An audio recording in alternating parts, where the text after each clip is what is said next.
اے محمد ان آیات کی تبلیغ آپ کے اور علی کے علاوہ کوئی نہیں کر سکتا، کیونکہ علی آپ سے ہیں اور آپ علی سے ہیں، اور رسول خدا علی سے ہیں زندگی میں بھی اور ان کی رحلت کے بعد بھی۔ نمبر 10، حضرت علی رسول خدا کے علم کے ظرف ہیں۔ رسول خدا نے حضرت علی کے لیے فرمایا، انا مدینۃ العلم و علی بابھا، میں علی کا علم کا شہر ہوں اور علی اس کا دروازہ ہے۔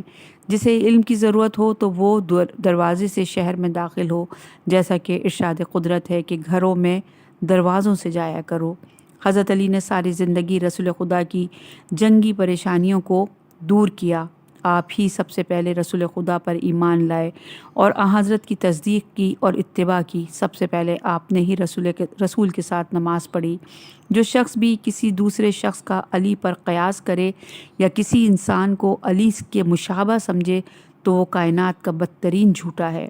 اور یہ حدیث موجود ہے امالیہ توسی صفحہ نمبر 558، بہار الانوار کی جلد نمبر 40 صفحہ نمبر 69 پر۔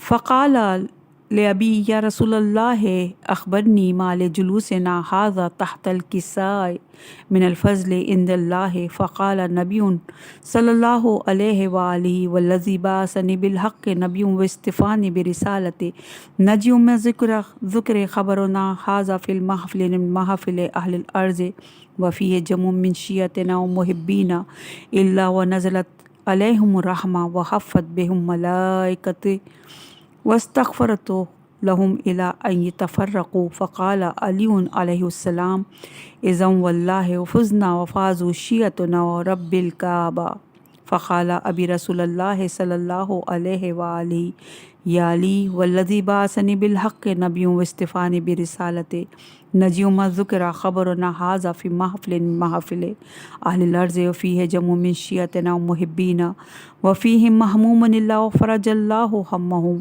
ولا مغموم الا کشف اللہ غمہ ولا طالب الحاجۃ الا قضی اللہ حاجتہ، فقال علی علیہ السلام اذن واللہ فزنا وسعدنا وکذلک شیعتنا فازوا وسعدوا فی الدنیا والآخرۃ رب الکعبہ۔ اللہم صلی علی محمد وآل محمد وعجل فرجہم۔ صفحہ نمبر ہے 235، حدیث قصہ پڑھنے کا اجر۔ حدیث قصہ کے آخر میں آیت تطہیر کے نزول کے بعد پیغمبر اکرم صلی اللہ علیہ وآلہ وسلم نے حدیث قصہ کی عظمت اور جو شخص اس کی تلاوت کرے یا جس محفل میں تلاوت کی جائے گی اس کی اجر اور پادیش کو بیان کیا۔ رسول خدا نے قسم کھا کر بیان فرمایا کہ کسی بھی محفل میں ہماری اس حدیث قصہ کی تلاوت کی جائے گی، اس محفل میں ہمارے شیعہ و محب ہوں گے۔ پتہ چلا کہ حدیث قصہ کی تلاوت وہیں پر ہوگی اور وہی کریں گے جو شیعہ و محب ہوں گے۔ کافر و منافق اس حدیث قصہ کی برکتوں سے مستفید نہیں ہوں گے۔ عجیب بات ہے کہ شیعہ اور محبت کو ساتھ ساتھ رکھا، کیونکہ شیعہ ہونا تو بہت سخت ہے لیکن محب ہونا آسان ہے۔ شیعہ و محب کے بارے میں احادیث کو بیان کرنے کے بعد اجر و پادیش کو ذکر کیا کریں۔ علی اور علی کے شیعہ، صفحہ نمبر ہے 236۔ ان الذین آمنوا وعملوا الصالحات اولئک ھم خیر البریہ، سورہ بنیات کی آیت نمبر 7۔ شیخ طوسی نے امالی میں اپنی اسناد کے ساتھ امام جعفر صادق علیہ السلام سے یہ روایت نقل کی ہے کہ ایک دن رسول خدا جناب ام سلمہ کے گھر تشریف فرما تھے۔ حضرت علی حضرت کی خدمت میں حاضر ہوئے۔ آپ نے ان سے فرمایا، اے علی، اس وقت تمہاری کیا حالت ہوگی جب تمام امتوں کو جمع کیا جائے گا اور میزان نصب کر دیے جائیں گے اور لوگوں کو حساب کے لیے بلایا جائے گا۔ یہ سنا تو امیر المومنین علیہ السلام کی آنکھوں میں آنسو آ گئے۔ رسول خدا نے فرمایا، یا علی، آپ کیوں روتے ہیں؟ آپ کو اور آپ کے شیعوں کو اس حالت میں بلایا جائے گا کہ وہ سیر و سیراب ہوں گے اور ان کے چہرے روشن ہوں گے، اور آپ کے دشمنوں کو اس حالت میں بلایا جائے گا کہ ان کے چہرے سیاہ ہوں گے، وہ بدبخت عذاب یافتہ ہوں گے۔ کیا آپ نے خدا کا یہ فرمان نہیں سنا؟ ان الذین آمنوا وعملوا الصالحات اولئک ھم خیر البریہ۔ یہ آیت آپ کے اور آپ کے شیعوں کے لیے ہے، اور جنہوں نے ہماری آیات کا انکار کیا وہ شر البریہ ہیں۔ یہ آیت آپ کے دشمنوں کے لیے ہیں، اور یہ آیت موجود یہ حدیث موجود ہے امالیہ توسی صفحہ نمبر 671، الحادیۃ القرآنیہ، روایت الامامیہ جلد نمبر 2 صفحہ نمبر 467، طرف من الانباء مناقب صفحہ نمبر 588، بہار الانوار کی جلد نمبر 7 صفحہ نمبر 182 پر۔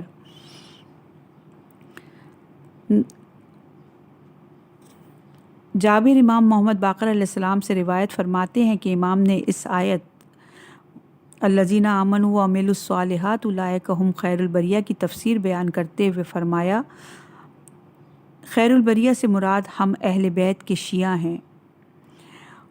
نمبر 3 ہے شیخ طوسی نے امالی میں اپنی اسناد سے امام زین العابدین علیہ السلام کے غلام الیعقوب بن میثم تمار سے نقل کیا۔ انہوں نے کہا، امام محمد باقر علیہ السلام کی خدمت میں حاضر ہوا اور میں نے ان سے عرض کیا، مولا، میں نے اپنے والد کی کتاب میں یہ الفاظ پڑھے ہیں کہ امیر المومنین نے میرے والد میثم تمار سے فرمایا تھا، آل محمد کے محب سے محبت رکھو اگرچہ فاسق و زانی ہی کیوں نہ ہو، اور دشمن آل محمد سے دشمنی رکھو اگرچہ روزے دار و قائم اللیل ہی کیوں نہ ہو، کیونکہ میں نے رسول خدا سے سنا ہے، ان الذین آمنوا وعملوا الصالحات اولئک ھم خیر البریہ۔ اس آیت کے مصادق تم اور تمہارے شیعہ ہیں، وہ کل حوض پر مجھ سے ملاقات کریں گے، ان کے چہرے روشن ہوں گے اور ان کے سر پر تاج ہوں گے۔ پس امام باقر علیہ السلام نے فرمایا، بالکل اسی طرح یہی عبارت کتاب علی میں موجود ہے۔ نمبر 4 ہے جابر بن عبداللہ فرماتے ہیں کہ رسول اکرم نے اپنی وفات کے وقت اپنی بیٹی بی فاطمہ الزہرا سلام اللہ علیہا سے فرمایا، علی کو یہاں بلاؤ۔ بی بی نے امام حسن سے فرمایا، بیٹا جاؤ اپنے والد کو یہاں لے کر آؤ اور ان سے کہنا کہ نانا آپ کو یاد کر رہے ہیں۔ الغرض حضرت علی علیہ السلام آئے۔ اس وقت بی بی فاطمہ اپنے والد ماجد کے پاس بیٹھ کر بین کر رہی تھیں اور کہہ رہی تھیں، ہائے بابا کی مصیبت۔ رسول اکرم صلی اللہ علیہ وآلہ وسلم نے فرمایا، بیٹی آج کے بعد تیرے بابر پر کوئی مصیبت نہیں ہوگی۔ اے فاطمہ، نبی کی موت پر گریباں چاک نہیں کیا جاتا اور چہرے کو زخمی نہیں کیا جاتا اور نہ ہی اس پر مصیبت کہہ کر بیان کیا جاتا ہے۔ تمہیں چاہیے کہ میری رحلت پر وہی جملے کہو جو کہ تیرے والد نے ابراہیم یعنی رسول خدا کے بیٹے کی موت پر کہے تھے کہ آنکھیں اشکبار ہیں اور دل غمگین ہیں۔ ہم ایسی بات منہ سے نہیں نکالیں گے جو رب کو ناراض کرتی ہو۔ ابراہیم، ہم تیری موت کی وجہ سے غمگین ہیں۔ پھر حضرت نے فرمایا، اے علی میرے قریب آ جاؤ۔ علی آپ کے قریب ہوئے اور آپ نے فرمایا، اپنا کان میرے منہ کے پاس لاؤ۔ حضرت علی نے اپنا کان آپ کے منہ کے ساتھ لگایا۔ پھر حضرت نے فرمایا، اے میرے بھائی، کیا تم نے اللہ تعالیٰ کا یہ فرمان نہیں سنا؟ بے شک جو لوگ ایمان لائے اور انہوں نے نیک اعمال دیے اور بہترین خلائق ہیں۔ حضرت علی نے عرض کیا، یا رسول اللہ، یہ آیت سنی ہے۔ آپ نے فرمایا، وہ تم اور تمہارے شیعہ ہیں، تم لوگ قیامت کے دن روشن چہرے لے کر سیر و سیراب ہو کر آؤ گے۔ پھر آپ نے فرمایا، کیا تم نے یہ آیت سنی ہے کہ بے شک اہل کتاب میں جن لوگوں نے کفر اختیار کیا اور دیگر مشرکین سب جہنم میں ہمیشہ رہنے والے ہیں، یہی بدترین خلائق ہیں۔ حضرت علی نے عرض کیا، یا رسول اللہ سنی ہے۔ پھر آپ نے فرمایا، اس آیت کے مصداق آپ کے دشمن اور ان کے پیروکار ہیں۔ وہ لوگ قیامت کے دن سیاہ چہروں کے ساتھ پیاسے، بھوکے، بدنصیب اور عذاب یافتہ اور کافر اور منافق بن کر پیش ہوں گے۔ پہلی آیت علی اور ان کے شیعوں اور دوسری آیت علی کے دشمن اور ان کے پیروکاروں کے لیے نازل ہوئی۔ نمبر 5 محمد بن عباس اپنی اسناد سے حضرت علی علیہ السلام کے کاتب یزید بن شراجیل سے روایت نقل کرتے ہیں کہ اس نے کہا، میں نے حضرت علی علیہ السلام سے سنا، ایک دن پیغمبر اکرم صلی اللہ علیہ وآلہ وسلم میرا سہارا لے کر بیٹھے ہوئے تھے۔ بی بی عائشہ بھی قریب بیٹھی ہوئی تھی۔ رسول خدا نے مجھ سے فرمایا، چونکہ بات آہستہ ہو رہی تھی اس لیے بی بی عائشہ نے بھی کان لگائے تاکہ سن سکیں کہ رسول کیا کہہ رہے ہیں۔ چنانچہ رسول اکرم نے مجھ سے فرمایا، اے بھائی، کیا آپ نے یہ آیت سنی ہے؟ ان الذین آمنوا وعملوا الصالحات اولئک ھم خیر البریہ۔ نہیں سنی۔ میں نے عرض کیا، یا رسول اللہ سنی ہے۔ پھر آپ نے فرمایا، اس آیت کا مصداق آپ اور آپ کے شیعہ ہیں۔ ہماری اور تمہاری ملاقات حوض پر ہوگی جب امتوں کا حساب کے لیے پکارا جائے گا۔ اس وقت جب تمہیں پکار کر عرصہ محشر میں لایا جائے گا تو تمہارے چہرے روشن اور تم لوگ سیر و سراب ہو کر آؤ گے۔ اس میں کوئی شک نہیں کہ علی اور اس کے شیعہ کامیاب و کامران ہیں۔ صفحہ نمبر ہے 241، علی اور علی کے محب۔ نمبر 1، ابن عباس رسول خدا سے روایت کرتے ہیں کہ آپ نے فرمایا، اگر تم لوگ علی کی محبت پر جمع ہو جاتے تو اللہ تعالیٰ جہنم کو پیدا ہی نہ کرتا۔ نمبر 2، دوسری روایت میں ابن عباس نقل کرتے ہیں کہ رسول خدا نے فرمایا، اللہ تعالیٰ فرماتا ہے، اگر تم لوگ علی کی ولایت پر جمع ہو جاتے تو میں جہنم کو پیدا ہی نہ کرتا۔ نمبر 3، علی کی محبت ان کے دشمنوں کی محبت کے ساتھ جمع نہیں ہو سکتی۔ یہ نہیں کہہ سکتے کہ علی سے محبت ہے اور فلاں فلاں سے بھی محبت۔ ایک دل میں دو محبتیں جمع نہیں ہو سکتی، ان سے بھی ان سے بھی۔ اسی لیے اللہ تعالیٰ نے قرآن مجید میں ارشاد فرمایا، سورہ احزاب کی آیت نمبر 4 میں، اللہ تعالیٰ نے کسی مرد کے سینے میں وہ دو دل نہیں قرار دیے ہیں۔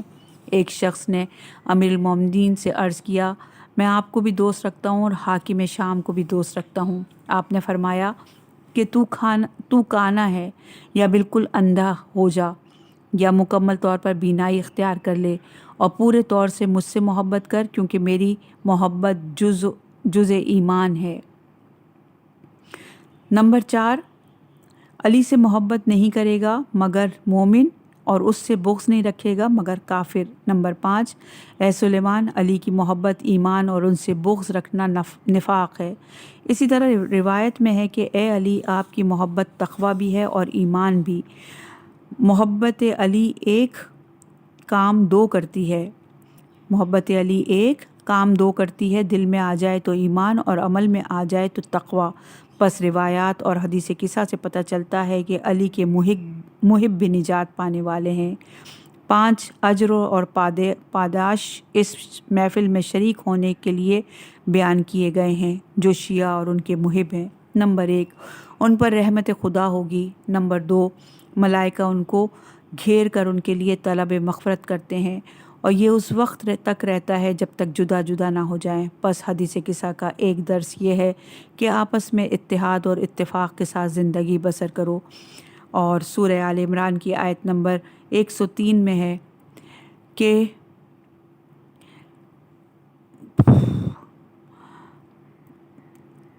اللہ کی رسی کو مضبوطی سے تھام لو۔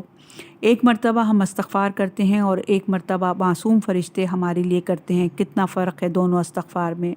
نمبر 3، صاحب غم ہوگا تو خدا اس کا غم دور کر دے گا۔ روایت میں ہے کہ انسان جو بھی حاجت اور دعا طلب کرتا ہے، اسے 3 چیزوں میں سے ایک چیز ضرور ملتی ہے۔ نمبر 1، دعا قبول ہوتی ہے۔ نمبر 2، ذخیرہ آخرت ہوتی ہے۔ نمبر 3، یا کوئی بلا ٹل جاتی ہے۔ نمبر 4، کوئی مخزون ہوگا تو خدا اس کے حزن کو دور کر دے گا۔ نمبر 5، اگر کوئی طالب حاجت ہوگا تو خدا اس کی حاجت پوری کر دے گا۔ ان تمام فوائد اور اجر اور پاداش سننے کے بعد مولا متقیان علی علیہ السلام نے فرمایا، خدا کی قسم، ہم اہل بیت کامیاب و سعید ہوئے، اور اسی طرح ہمارے شیعہ کامیاب و سعید ہوئے دنیا اور آخرت میں۔ رب کعبہ کی قسم، رب کعبہ کی قسم، علی نے جب سجدے میں ضربت لگی یا اس وقت کھائی یا جب حدیث قصہ کے اجر اور ثواب کو سنا تو فرمایا، رب کعبہ کی قسم کھائی۔ پہلی بار 2 اجر بیان ہوئے، پھر دوسری بار 3 اجر کو سنا تو پھر پاداش کے سننے کے بعد فرمایا، رب کعبہ کی قسم، ہم اور ہمارے شیعہ کامیاب و کامران ہیں۔ بس جو بھی حاجت ہے، اس حاجت کو مد نظر رکھ کر اس حدیث سے قصہ کی تلاوت کریں اور آخر میں جناب سیدہ سلام اللہ علیہا سے توسل کریں۔ انشاءاللہ اللہ تعالیٰ اس حاجت کو ضرور پورا کرے گا۔ شرح بیان کرنے کے لیے بہت کچھ ہے، لیکن اختصار سے کام لیتے ہوئے جتنا تحریر کیا، جتنا آپ لوگوں کی سماعتوں کی نظر کیا، اسی پہ اکتفا کرتے ہیں، اور خداوند عالم سے دعا گو ہیں کہ آج جب یہ تحریر ہوئی تو جب شب شہادت امام موسیٰ کاظم علیہ السلام ہے، اس کے طفیل اللہ تعالیٰ بندہ حقیر عبد ذلیل کی اس سعی اور کوشش کو اپنی بارگاہ میں شرف قبولیت عطا فرمائے، اور خلوص نیت سے تحریر کرنے اور اس پر عمل کرنے کی توفیق عطا فرمائے۔ اس حدیث قصہ کی شرح کو آخرت کے لیے ذریعہ شفاعت قرار دے، آمین الہی آمین۔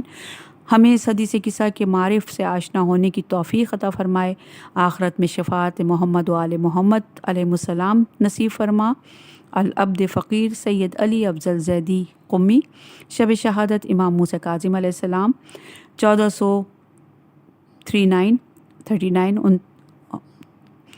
ہجری 11 اپریل 218 قم المقدس ایران۔